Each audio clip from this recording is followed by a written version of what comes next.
Porážka je blízko, snažia sa kryť navzájom svoj ústup.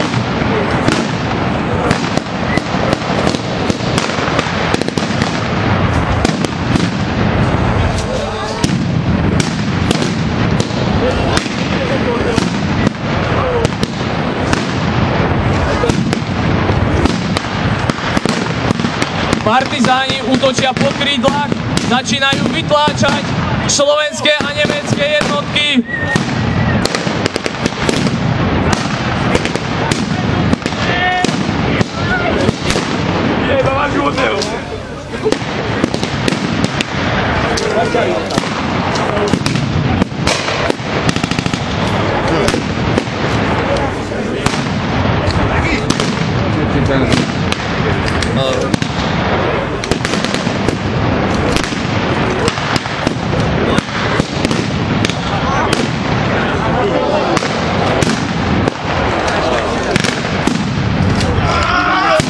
Teraz vidíme, že dochádza k boju muža proti mužovi.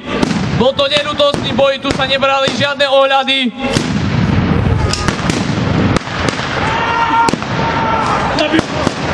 Áno, vidno tu, že bojuje sa pážbami, puškami.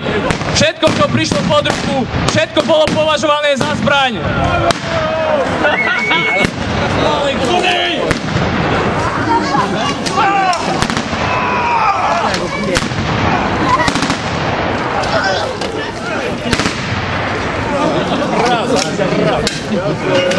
A partizáni dobíjajú posledných žijúcich nepriateľov. Takže sláva partizánom! Sme slobodní! Hurá!